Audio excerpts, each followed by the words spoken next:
நாளென் செய்யும் வினைதானென் செய்யும் இனி நாடி வந்த கோளென் செய்யும் கொடுங்கூற்றென் செய்யும் குமரேசர் இரு தாளும் சிலம்பும் சதங்கையும் தண்டையும் சண்முகும் தோளும் கடம்பும் எனக்கு முன்னே வந்து தோன்றடனே. உலகெங்கிலும் வாழ்ந்து கொண்டிருக்கும் புது வசந்தம் டிவி நேயர்களுக்கு சைதை ராஜாவின் அன்பான வணக்கங்கள். நாம் இப்பொழுது இந்த எபிசோடில் வார ராசி பலன்கள், கிரகங்கள் வாக்கிய பஞ்சாங்க அடிப்படையில் எப்பேற்பட்ட பலன்களை ஒவ்வொரு ராசிக்கும் வழங்கப் போகிறது என்பதை பார்க்கலாம் வாங்க. மிதுன ராசி கால புருஷனுக்கு 3வது ராசி. புத பகவான் ஆட்சி பெறும் வீடு. இப்பொழுது புத பகவான் பாக்கியஸ்தானத்தில் அமர்ந்திருக்கிறார். எந்த ஒரு கிரகமும் ராசிநாதனும் பாக்கியஸ்தானத்தில் அமர்ந்தால் அதை விட ஒரு சிறப்பு, ஒரு கௌரவம், அந்தஸ்து எதுவுமே சூப்பராக கிடைக்கும். ஈஸிலி டு கெட்டுன்னு சொல்கிற அளவுக்கு எதையும் சாதிக்கக்கூடிய ஒரு வாரம். மிருக சீரிஷம் 3-4 பாதங்கள், திருவாதிரை புனர்பூசம் 1-2-3 பாதங்கள் உள்ளடக்கியது இந்த ராசி. ராசிக்கு 11ஆம் இடத்தில் குரு பகவான், 10ஆம் இடத்தில் ராகு பகவான், 7ஆம் இடத்தை குரு பார்க்கிறது, முயற்சி ஸ்தானத்தை குரு பார்க்குது, 5ஆம் இடத்தையும் குரு பார்க்கிறது. உங்களை பொறுத்தவரையிலையும் இந்த வாரம் அமக்கலமாக இருக்குமா அப்படின்னா, கிரகங்களுடைய சஞ்சார நிலையால் மிக மிக சாதிக்கக்கூடிய ஒரு சந்தோஷகரமான ஒரு வாரமாக இது விளங்கப் போகிறது என்று சொன்னால் மிகையாகாது. உங்களுக்கு ராகு பகவான் 10ல் இருக்கார் அப்படின்னு சொன்னால் ரொம்ப ரொம்ப சிறப்புங்க.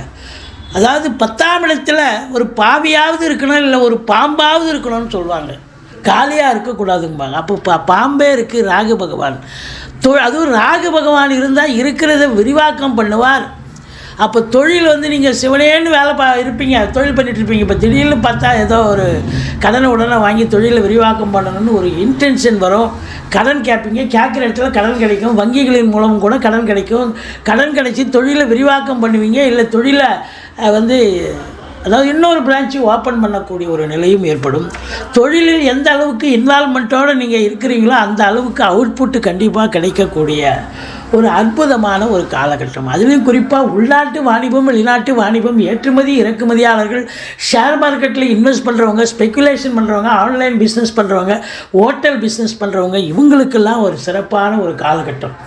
இந்த இம்போர்ட்டிங் எக்ஸ்போர்ட் பண்ணுறவங்களுக்கு ரொம்ப சிறப்பு. வெளிநாட்டில் இருக்கிறவங்களுக்கு சலுகைகள் கிடைக்கும், குடியுரிமைகள் பெறுவார்கள். அதற்காக காத்திருக்கிறவங்களுக்கு அதுலேயும் பார்த்தீங்கன்னு சொன்னால், இந்த 11ஆம் இடத்து குரு பகவான் உங்களுக்கு தொழில் ரீதியாக ஒரு திருப்பு முனை ஏற்படுத்தி தொட்டதெல்லாம் ரெட்டிப்பு லாபம் வரக்கூடிய ஒரு அமைப்பினை ஏற்படுத்துவார். ஏன்னா முயற்சி ஸ்தானத்தை குரு பார்க்குறார்.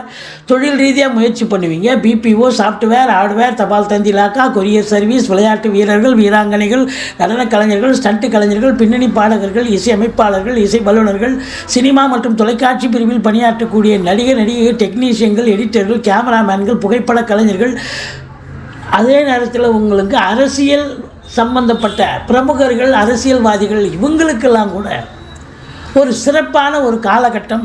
எந்த முயற்சி எடுத்தாலும் பெரிய வெற்றியை தேடித்தரும். பணம் பல வகையில் பையை நிரப்பும். ஏன்னா 11ஆம் இடத்துல குரு இருக்கிறார். வருமானம் பல வகையில் இருந்து வரும். அதாவது மாத சம்பளமோ இல்லை தொழில் மூலியமாவோன்னு நினைக்காதீங்க, பல முனைகளில் இருந்து வரும் அப்படின்னு சொல்லலாம். ஆனாலும் 4ஆம் இடத்தில் கேது பகவான் இருக்கிறதால தாய் வழி சொந்தங்களால் அனுகூலமற்ற நிலை. அதாவது தாய்க்கு உங்களுக்கும் கருத்து வேறுபாடு வரும். தாய்க்கு தேக ஆரோக்கியத்தில் அக்கறை தேவை. மருத்துவமனைக்கு அழைத்து செல்ல நேரிடும். இந்த வாரம் இந்த மெயின்டெனன்ஸ்னு ஒன்று ஒதுக்கி வைப்பீங்க, மெயின்டெனன்ஸ் செலவு வீட்டுக்கு. அது மெயின்டெனன்ஸ் செலவு பார்த்தா திடீர்னு இந்த வாரம் ரெட்டிப்பு செலவு வரும். எதை செய்கிறதுன்னு முடியாமல் திக்குமுக்காட்டிவிடும். எது ரொம்ப எசென்சியலோ அதை மட்டும் செய்யுங்க. எல்லாத்தையும் எழுத்து போட்டிங்கன்னா மாதம் பூரா செலவு பண்ணுற மெயின்டெனன்ஸும் இந்த வாரமே செலவு பண்ணலாம். மற்ற வாரத்துக்கு எதை பார்ப்பீங்க. எச்சரிக்கையாக இருக்குது. உங்களுக்கு தேக ஆரோக்கியத்தில் அக்கறை தேவை. உங்களுக்கு பிபி சுகர் எகிற காரணம் இருக்கிறது. குலதெய்வத்தின் அனுகிரகத்தால், இஷ்ட தெய்வத்தின் ஆசீர்வாதத்தாலும் உங்களுக்கு பிள்ளைகளுடைய கல்வி வளர்ச்சி மேம்பாடு அடையக்கூடிய ஒரு நிலை.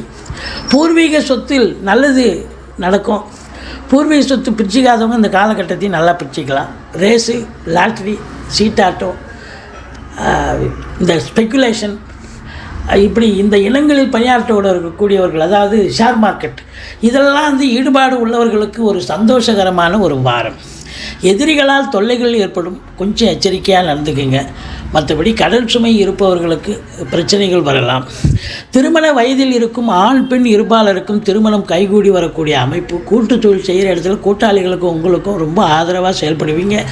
கூட்டு தொழிலும் சிறந்து விளங்கும். ஏன் நீங்கள் வேலை பார்க்குற இடம், தொழில் பண்ணுற இடம், உத்தியோகம் பார்க்குற இடம், அக்கம் பக்கம், நண்பர்கள் வட்டாரம், உறவினர்கள் வட்டாரம், எல்லா இடத்துலையும் உங்களுக்கு ஆதரவு பெருகும். சந்தோஷமாக இருக்கக்கூடிய ஒரு அமைப்பு இருக்குங்க. உங்களை பொறுத்தவரையிலையும் 6 உச்சம் அடையிறதால எதிரிகளால், அது மறைமுக எதிரியாக இருக்கலாம், நேர்முக எதிரிகளாக இருக்கலாம், பிரச்சனைகள் வரலாம். கடன் சுமை இருப்பவர்களுக்கு விழிப்புதுங்க வைத்து விடலாம். மற்றபடி தந்தைக்கு சூரியன் சனி இணைவு தந்தைக்கு தேக ஆரோக்கியத்தில் பிரச்சனைகள் வரும். ஆனால் தந்தையால் அனுகூலங்கள் கிடைக்கக்கூடிய ஒரு அமைப்பு இருக்குது. மொத்தத்தில் பார்க்கும்போது நீங்கள் தொட்டதெல்லாம் தொடங்க போகிறது. நினைத்த காரியம் கைகூடி வரப்போகிறது. குடும்பத்தில் நல்ல பண வரவு, பொருள் வரவு, நிம்மதி, சந்தோஷம், திருமணம் போன்ற காரியங்கள் கைகூடி வரும். வெளியார் சுப நிகழ்ச்சிகளுக்கு சென்றுவிட்டு வர முடியும். பிள்ளையாரை வழிபாடு செய்யுங்கள். மற்றபடி துர்க்கையை போற்றுங்கள். இந்த வாரம் உங்களுக்கு ரொம்ப ரொம்ப அமக்கலமான ஒரு வாரமாக விளங்கப் போகிறது.